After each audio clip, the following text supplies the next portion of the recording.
هنا القاهرة، لوكندة نوم.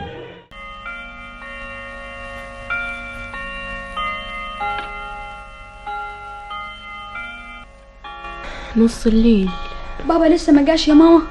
لا يا حبيبي لسه ما جاش، لازم عنده شوية شغل أخروه، زمانه جاي يا ابني. وبعدين بقى؟ مالك بس يا رأفت يا حبيبي؟ مالي ايه بس يا ماما؟ الحاجات دي اللي طلبها المدرسة مش هقدر اروح بكرة من غيرها قبل. هقول لهم ايه بس؟ نمت قبل بابا ما يرجع البيت والصبح ما قدرتش اصحيه. كل حاجة تتدبر من هنا للصبح يا ابني، وحاجاتي انا كمان. الصباح رباح يا رجاء. امرك يا ماما. ده بابا جه يا ماما. سامعة يا حبيبتي، خش اوضتك انتي واخوكي واقفليها عليكم، كملوا مذاكرتكم. ما تنسيش اللي قلتلك عليه. وانا كمان يا ماما. اطمن يا حبيبي انت وهي. ايوه يلا على اوضتك انت وهي، قوام واقفلوا عليكم. حاضر يلا. حاضر جايه اهو. اتفضل. هتفضل بعد ايه؟ ساعة؟ متأسفة يا فندم. وخدت ايه من اسفك غير لطيتي على الباب؟ الدنيا ليل يا محمود، مفيش داعي الناس تسمع صوتك دلوقتي. وهي الناس لسه ما سمعتش؟ ده انا قعدت اخبط لما صحيت الاموات مش الجيران يا ست حسن هانم. طيب اتفضل ادخل قبلها. اتفضل قوي، وانا باخد منك ايه غير العملة المزيفة دي؟ اتفضل وتسمح ومتأسفة. معلش ادخل بقى. واقفة في وشي كده ليه؟ عشان اقفل الباب يا محمود. يا سلام على النظام والرسميات. وادي الباب يا ست اهو، انجري من قدامي بقى. ارجوك يا محمود بلاش زعيق دلوقتي، خصوصا الاولاد لسه صاحيين. صحيين؟ ايوه صاحيين. اظن مسهراهم جنبك عشان يشوفوا ابوهم وهو راجع متاخر. دي مسائل انا ما احبش الاولاد لا يعرفوا عنها شيء ولا ياخدوا عنها اي فكره. امال صحيين ليه لحد دلوقتي؟ دي فتره امتحانات وبيذاكروا يا محمود. بيذاكروا لحد دلوقتي؟ حاجه عال. ايه بيحضروا للدكتوراه يا ست هانم؟ يا محمود بس بلاش كلام، لما اشوف ايه اللي مسهرهم لغايه دلوقتي. بابا تقدروا تفهموني ايه اللي مسهركم لحد دلوقتي انتوا الاثنين؟ سكتوا يعني؟ هيقولوا ايه يا محمود؟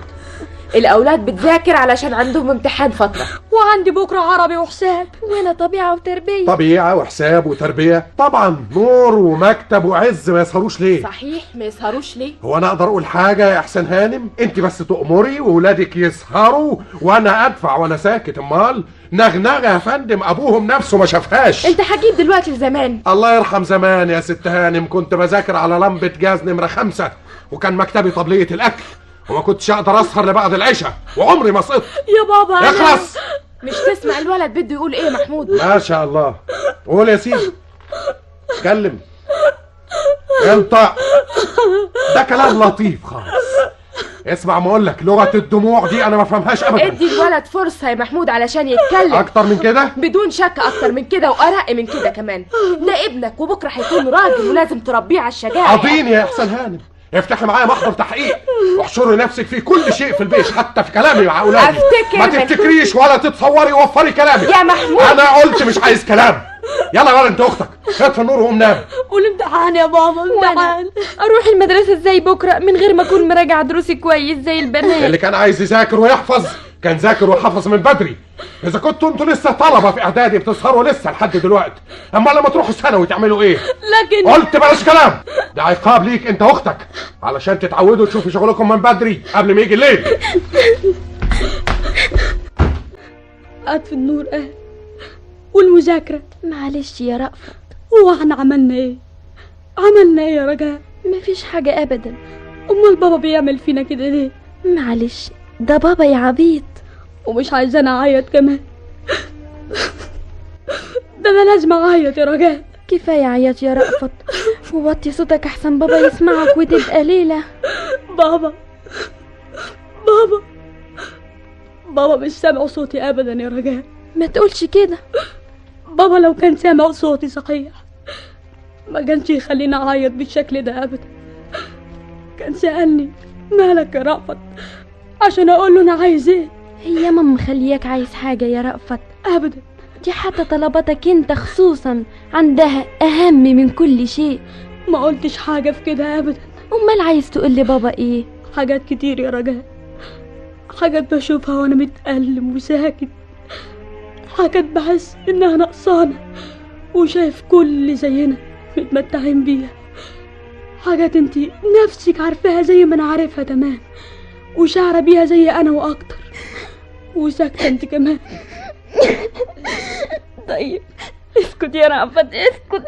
البيت ده رجاء لحد امتى هيفضل كده؟ وانا وانتي تقدري تقولي لي ذنبنا ايه؟ بابا اصل بابا ناسي حاجات كتير بكل اسف يا رجاء. نفسي افكر بوجودي ووجودك، بالبيت اللي لازم يكون هادي وسعيد عشان نقدر نعيش، انما ما بيدينيش اي فرصة، عصبي ازيد من اللازم. تقدري تقولي لي بكرة هروح المدرسة ازاي؟ وانا كمان محتارة ومش عارفة اعمل ايه. انا هكلمه، ضروري اكلمه. مش عايز كلام خالص. ازاي يا محمود؟ عشان انا قلت كده. لكن انا شريكتك. انا سيد البيت ولا يمكن اسمح بوجود شريك ليا فيه ابدا. تفتكر اني انا اقدر بالوضع ده افرض نفسي على الموجودين في البيت؟ بلاش الخدامة، على اولادي مثلا. ومين قالك تفرضي نفسك؟ وجودي يا محمود، وصفتي كزوجة وام ومسؤولة عن بيت بيضم عيلة لها كيانها في المجتمع. ما شاء الله ما شاء الله، ده ايه التعبيرات اللطيفة دي؟ من امتى الستات بقى لها الصفة دي يا احسان هانم؟ اظنك مش محتاج تعرف ان التطور الاجتماعي بيحملني نفس المسؤولية اللي عليك وبيوزعها علينا بالتساوي. اعتقد انك ما ترضاش تجردني من شخصيتي وتمحي وجودي من البيت. انا كده بالنسبة لنفسك وفي حدودك انت، انما مش بالنسبة لغيرك ابدا.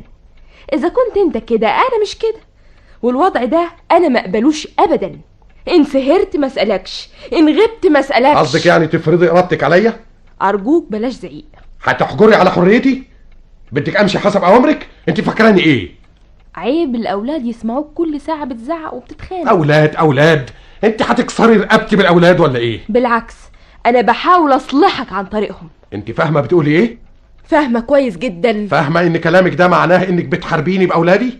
انا لا يمكن اسمح لك ابدا انك تخلي ولادك هم السلاح اللي توجهيه لصدر ابوهم. انت غلطان، ده مش قصدي ابدا. انا نفسي اخليك تعرف قيمة البيت. هو ده بقى بيت يا شيخة؟ في نظرك انت بس ما بقاش بيت. فعلا ما بقاش بيت خالص، ده ميدان حرب. ميدان حرب. انا شايفة فعلا ان البيت ده بالنسبة ليا ميدان حرب ما بتنتهيش ابدا. ميدان حرب مع زوج ناسي مركزه كوالد مسؤول عن كيان عيلة وعن سعادة بيت. والد بيعتبر بيته بكل أسف لوكانده نوم. ويا ريتني مرتاح فيها. انت اللي فرضت عدم الراحة على نفسك وعلى اللي معاك كمان. الناس بتدخل بيوتها علشان تحس بالهدوء بعد يوم شاق. ده كفاية على الأب إنه يسمع ضحك الطفل من أولاده علشان ينسى همومه ومشاكله كلها ويبتدي يعيش في الجنة الأرضية اللي ربنا اداهاله وأمره إنه يحافظ عليها. الجنة اللي هي ستي الأرضية اللي بقت جهنم في نظرك انت على الأقل. هي وصلت للدرجة دي يا إحسان؟ مش كفاية اعترافك بإنك بتحاربيني؟ أفتكر مفيش أحسن من الصراحة بين شريكين. شريكين مختلفين دايما مفيش بينهم أي تفاهم أبدا أبدا. وعلشان كده بحارب، علشان أحمي وجودي وكيان بيتي ومستقبل أولادي. ما أحبش إن أولادي يكونوا أيتام وأبوهم حي. والله أنا كده، واللي مش عاجبه بقى الباب مفتوح. مش ده اللي بدك تقوله؟ ولما انت عارفة كده بتسألي ليه؟ منتظرة ايه؟ ولا حاجة يا تحبي اوريكي طريق الباب ان كنت ناسياه؟ بالعكس، انا عارفاه جدا، انما ارجوك تنتظر للصبح بهدوء بدون زعيق اذا سمحت، وبدون ما يسمعوا اولادك. برضو اولادك من صالحك كأب انك ما تمسخش صورتك في عينين اولادك. سامع؟ الساعة بقت 3 بعد نص الليل. افتكر كفاية كده يا محمود. وكفاية ليه؟ ما تخلي المعركة مستمرة للصبح لحد ما اشوف ايه اللي هتقدري تعمليه. انت مش قلت الباب مفتوح؟ اظن فاكرة اني هحوشك. وفر على نفسك الكلام. انا عارفة كويس طريق الباب، ومش احسان اللي تنتظر يحوشها راجل بيهدد بان باب بيته مفتوح. قصدك ايه؟ ولا حاجة اكتر من اني راجعة بيت اهلي. هناك ناس يعرفوا صحيح مقام البيوت ويقفلوا دايما ابوابها باحتراس علشان الناس اللي فيها يعيشوا مرتاحين. يا ست المركب اللي تودي.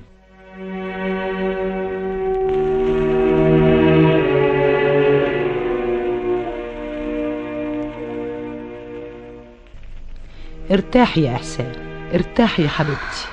فعلا يا ماما، انا تعبانه ونفسي ارتاح. مالك يا بنتي يا حبيبتي، في ايه؟ مفيش حاجه يا ماما. مفيش حاجه ازاي يا بنتي؟ ده ان ما اشتكى العليل حاله يبان.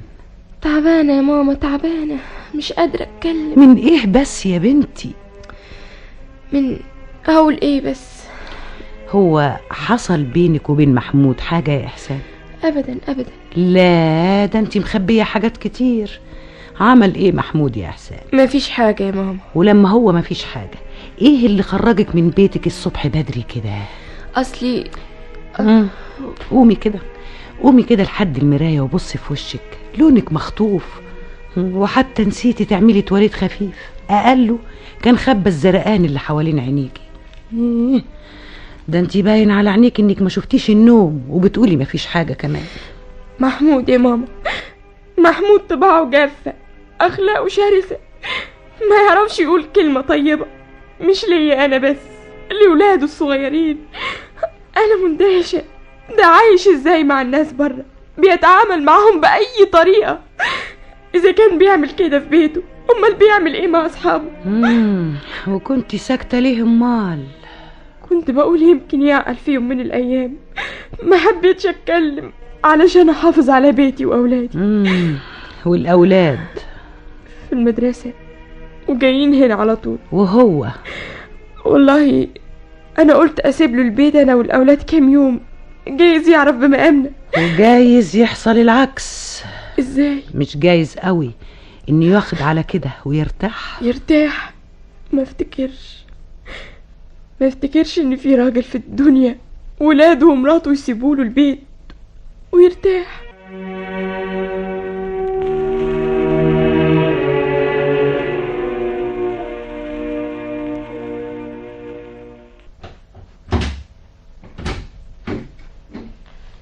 يا سلام، ده الجلاء تم بسرعة غريبة قوي. يا سلام. ايه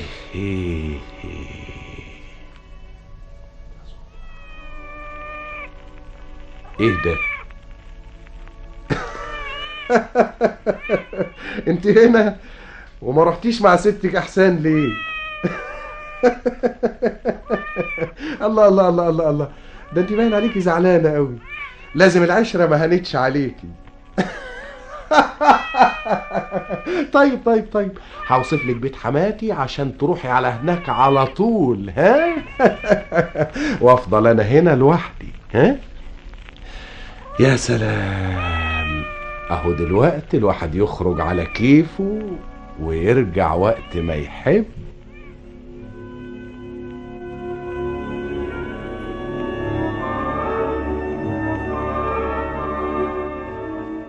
تحب ايه يا رأفت كمان؟ بعد ماما احب افضل في بيت نينا الكبيرة على طول. وانا كمان يا نينا ستي مش عايزة اتنقل من هنا ابدا.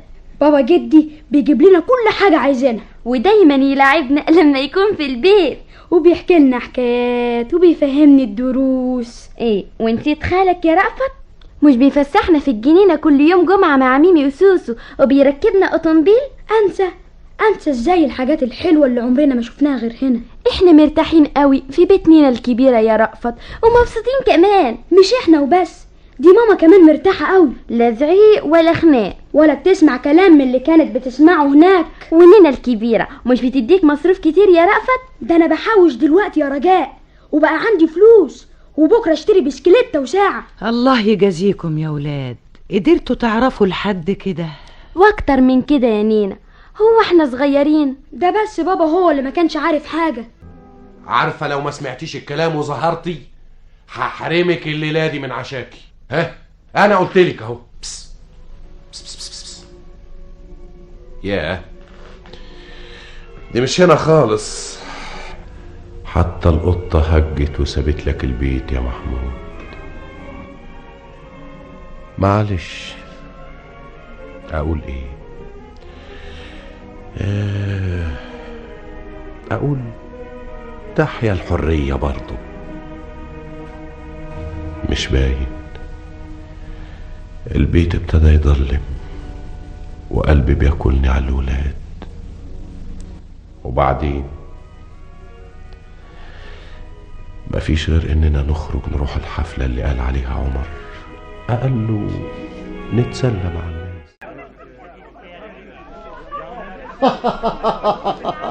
وسع طريق من فضلك. اهلا اهلا اهلا. ايه يا ابو الاعمار، فاكر نفسك في مولد ولا ايه؟ لا والله في فرح وبدور عليه. يكونش بدك تأذي المعازيم بخطبة من خطبك اياها؟ صبرك بس يا محمود، بعد البوفيه بعد البوفيه. لكن ما قلتليش انت سايب الشله وعايز تقعد هنا لوحدك ليه؟ بيتهيألك يا عمر. يلا يا شيخ، يلا يا شيخ نقعد مع الجماعه هناك، دول حتى يعني قاعدين ساكتين وزي اللي اتلكموا. سيبك انت يا محمود، هي القعده تحلى الا بيك.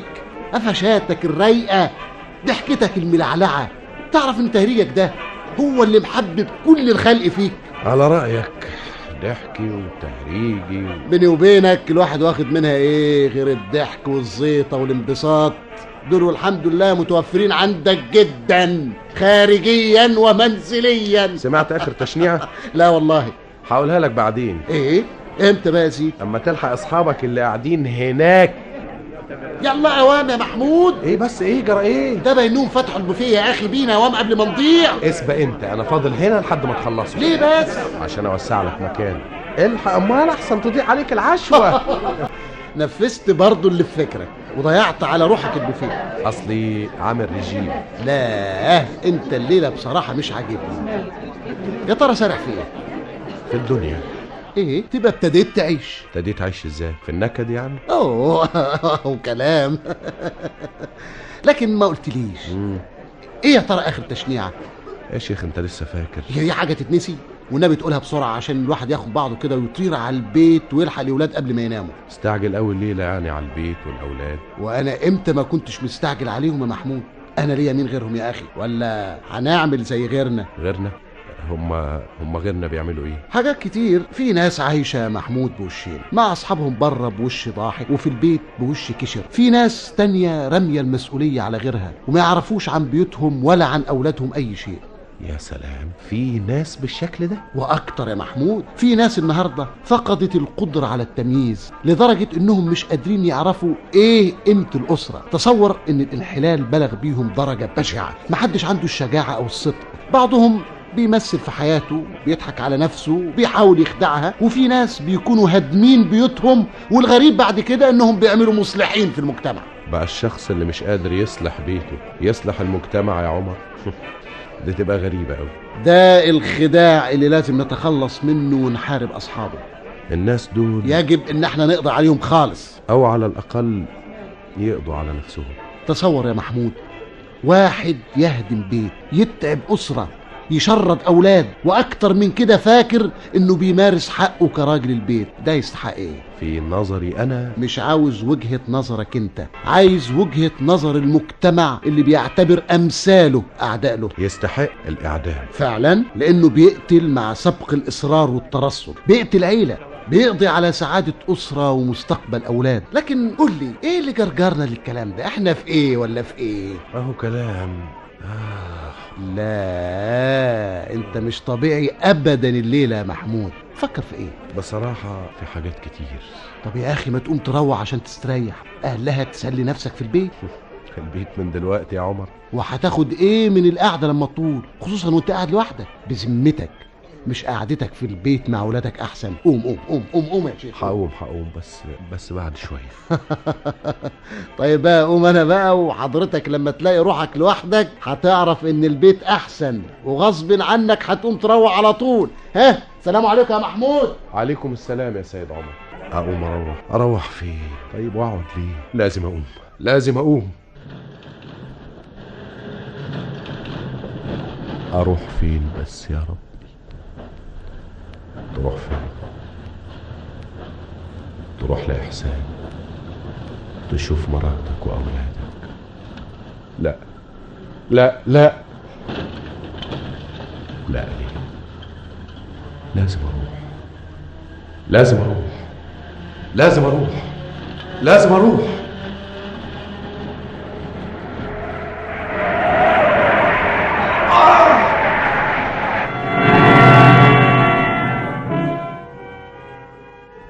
الله يا عم اشتهرت وانكتب لك اسم في الجرايد. مين قدك يا سي محمود؟ بقيت بطل من ابطال حوادث التصادم، والجرايد نشرت صورتك كمان. وانكتب لي عمر جديد. ما تنساش دي يا عمر، نهايته. ربنا لطف بيك عشان ولادك وعشان مراتك. تعرف دي ست مفيش منها صحيح. انت شفتها؟ لا، ده انت التصادم يعني مأثر معاك خالص. ما تنساش يا عمر اني كنت في غيبوبة ما فقتش منها غير من شوية. اصلها قرت الحادثة في الجرايد وكانت هنا قبل كل الناس. احسان، لكن هي فين؟ احسن هانم سلمت لي النباتشية الصبح لما لقيتك بخير ووصلت لحد البيت. وراجعة؟ طبعا راجعة. اسيبك انا بقى، و10 دقايق بالكتير وهتلاقيها جنبك. الحمد لله. ازيك دلوقتي يا محمود؟ الحمد لله. انتي؟ الدكتور منعك من الانفعال والكلام. عاوز بس اسأل يا محمود خلي الأسئلة بعدين. الاولاد يا احسان فين؟ احنا قلنا ايه؟ الكلام ممنوع يا محمود. انا اسف، اعذريني. بدي اطمئن على الاولاد وعلى البيت وعليك انت يا احسان. الاولاد، البيت، الاولاد. محمود احسان، انت جيتي؟ هو انا ليا مكان غير هنا يا محمود؟ احسان، قدرت تنسى اللي حصل ازاي؟ مفيش حاجة حصلت بيني وبينك يا محمود، انسى اللي فات. انا ولا انتي؟ انا نسيت كل شيء يا محمود. كل شيء الا حاجة واحدة بس، سعادتك وسعادة ولادك.